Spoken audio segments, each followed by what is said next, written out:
这个男生亲眼目睹了自己暗恋的女神在跟一个油腻中年大叔约会，并且跟了一路，还发现女神挽着大叔走进了旅馆。他想不通啊，为什么平日里在学校清纯活泼的女神私下里会做这种事儿？他发了疯似的冲向女神，拉起她的手就往外跑，要去哪儿他也不知道。他现在的感觉比揍他一顿都难受。最后两人跑到了桥洞下，男生希望从女神口中听到不情愿，自己也是被逼无奈之类的话，但女神却大方承认事情就是他想象的那个样子。因为女神有很多想买的东西，这些东西都很贵，只靠零花钱自己根本买不起。当然这些东西也可以长大之后有钱了再买，但她不想等。最漂亮的衣服首饰一定要在自己最美丽的时候放在自己身上。讲完后，女神拿起包就要回去，并顺道告诉男生，只要你有钱的话，那我也可以永远跟你在一起哦。男生撒开了手，一股藤原拓海般的无力感汹涌袭来。女神就在自己面前，却只能眼睁睁地看着他走回旅馆。男生好像明白自己为什么自杀了。没错，这个男生已经死了。他之所以还能继续留在人间，是因为他体内的灵魂其实是另外一个人的。这个人生前犯了重大罪孽，永世不得超生，但他又很幸运，在天国抽到了一个幸运签，得到了可以重回人间的机会。随后他便在向导的领导下，灵魂钻进了一个名叫小林的学生体内。3天前，小林吞药自杀，在死亡的一瞬间，他进入了小林的身体，取代了小林。医院也是头一回见死了的人还能活过来，那是全院医生参观啊，就差把小林摆大厅里收门票了。到了出院的日子，小林发现自家房子虽然很寒酸，但是一家4口相当和睦。他实在搞不懂小林为啥要自杀。随后同行的向导解开了他的疑惑，向导有一本手册，里面记录着小林生前比较重要的事儿。原来小林的家庭只是看起来和睦，他的父亲实际上啥本事没有，上班就为了下班，40多岁还一事无成。母亲虽然温柔贤惠，但却私下出轨了舞蹈老师，碰巧还被小林撞见。剩下的哥哥成绩优秀，但他却打心底瞧不起成绩差的小林，所以两人从来不说话。不过说起真正自杀的原因，或许是因为小林亲眼目睹了暗恋女神和油腻大叔谈情说爱，这才接受不了打击吞药自杀的。这会儿他还不太理解之前的小林为啥会因为这个自杀，但当转身后的他再次遇到这种事儿的时候，他理解了，真是巴不得直接归西。向导告诉他，未来的半年他都要以小林的身份重新寻找生命的意义，并且还要回忆起自己前世犯了什么罪，这样才能重新轮回，获得重生。在了解了小林的详细情況後，原本和谐的家庭好像就變味兒了。待得越久，他就覺得越惡心。於是，在身體差不多恢復後，他趕忙提出要回去上學。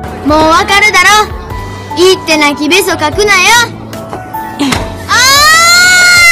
因为体内换了个人，小林一改往日孤僻的性格，但尽管这样，他还是在班里遭到了各种排挤。因为之前的小林就是天天挨欺负，吃百家全长大的。在向导口中，他了解到小林生前没什么兴趣爱好，唯一喜欢的就是画画，而这幅蓝了吧唧的画就是小林生前没有完成的作品。之后，小林会经常来画室，因为在这儿他可以碰见一位名叫寻香的女生，当然，她就是那位和中年男人交往的女神。善良、美丽、活泼、可爱，小林体内的灵魂再一次喜欢上了这个女生。在没有亲眼目睹她的下述行为前，他一直不相信女神会是那样的人。除了女神外，还有一个长方形的方脸妹也会经常来画室找他。方脸妹看出了小林的变化，所以一直缠着小林，问他到底怎么了。但是在小林眼中啊，他又丑又啰嗦，就是一个大土鳖，自己压根不愿搭理他。之后的日子，小林最开心的事儿便是每天上学都能遇到女神，只是这种开心回家后便会一扫而空。一想到盘里的饭菜都是由母亲那双抱过陌生男人的手做出来的，他就觉得非常恶心。可怜的冤种爸爸对此还毫不知情，不过谁让他一事无成又没什么本事呢？因为这个，小林还恶语相向，弄哭了母亲。向导来到房间，告诉小林，你这么缺德的乱搞，肯定是无法获得重生机会的。这样的话，还不如放下小林的身份，好好享受这最后的100天。灵魂一想也是啊，自己又不是小林，干嘛要遭这个罪？于是第2天，他换上了新皮鞋，整了个权威的发型，打算潇洒的开启新生活。不过现实又给了他当头一棒，他亲眼目睹了暗恋女神的另一面，跟油腻男人谈情说爱，自己还因为没钱，只能眼睁睁的目送他回旅馆。失魂落魄的小林还挨了混混一顿暴揍，被抢走了新换的皮鞋，打乱了新梳的发型。到家后的小林彻底理智不了了，他把所有的愤怒都发泄到了母亲身上，当着母亲的面揭穿了他出轨的事实，还欺负了来看望他的方脸妹。这下小林本就垃圾一般的人生，现在变得更加恶臭了。这时向导提醒小林，如果修行失败，到时不光灵魂无法获得重生，就连真正的小林也会死去。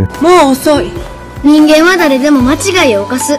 前世のお前だってそうだろ。或许是因为接连受到各种女人的打击，小林发现自己同班的男生早乙女好像也不错哦。他是一个长相很随意的少年，成绩是班里的倒第2。没错，小林就是倒第1。这俩卧龙凤除去一块，谁也没有瞧不起谁。很快，两人便成为了亲密的好朋友。小林也因为这个男生重燃了对生活的希望。之后，两人就像恋人一样，一起吃饭，一起过周末。为了以后能考上同一所学校，小林开始认真学习。肉まんでやる気になるなんて単純だな。なんとでも言えよ。そんなにあいつと同じ高校に行きたいのか？小林觉得，哪怕自己考上后就会死，但至少现在这个一起奋斗的过程，他还是很享受的。受到早乙女的影响，小林开始逐渐打开了心房。虽然他还是非常恶心母亲，但小林也了解到，其实他也有自己的难处。尽心尽力的照看婆婆直到去世，却没有任何一个人体谅自己。失而复得的儿子也天天巴不得自己死。此时的母亲已经濒临崩溃，到了必须服用药物才能缓解的地步。父亲虽然是一个一事无成的大冤种，但起码他对家人的爱是实打实的。而哥哥也是因为知道弟弟喜欢画画，自愿放弃了自己今年考学的机会，省下来钱供小林去上他喜欢的美术学校。这时小林才发现，这个家庭好像也没有自己想象的那么坏。在小林来到学校时，他发现了独自站在画室的女神寻香。他哭着告诉小林，自己其实很纠结，明明很喜欢漂亮的衣服首饰，但有时却也会后悔。明明很想得到这些，每周却也会有那么一两次想去寺庙当尼姑。这样纠结的自己，真就不如死了算了。听到这些后，小林感同身受。他告诉寻香，人本来就会有各种奇怪的想法，人生也不应该只有一种颜色，所以无论怎样也不要想着去死啊！这时的小林有了这种思想觉悟，他的修行差不多也要结束了。到了100天期限的最后一天，他来到学校向早乙女告了别，并为自己那天鲁莽的行为向方脸妹道了歉。哪知方脸妹其实并没有怪他，因为他俩也算同病相怜。方脸妹从小到大也是吃百家拳长大的，每当他快坚持不下去的时候，就会来看看小林。小林挨的欺负比自己还严重，但他却能一直撑下去。看到这儿，方脸妹内心便充满了能量。听着方脸妹的夸赞，小林羞红了脸，方脸妹则是兴奋的大喊：“真正的小林回来了！”确实，小林全部都想起来了。他前世犯下的罪孽就是杀人，而杀的这个人正是小林自己。没错，他体内的这个灵魂从始至终都是小林，只是被暂时抹除了记忆而已。他很幸运得到了上天给他的一次重新来过的机会。向导告诉小林，他的修行圆满结束，也该回归正常生活了。只是之后就请小林更加多姿多彩的活下去吧。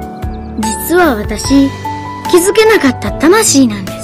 え、そうなの？はい。自分の罪に気づけなかった。幸い、ボスに拾ってもらってこんなことやってますが、過去も未来もないというのは、やはり寂しい。フライドチキンと肉まんだけで、あんなに幸せそうに笑い合ったり。それでは、最後のガイドを始めます。目を閉じてください。ちょっと待。随后，向导抹除了小林这段时间对他的记忆，默默离开了。而死而复生的小林也就此开始了新的生活。なんだよ。なんでもねえよ。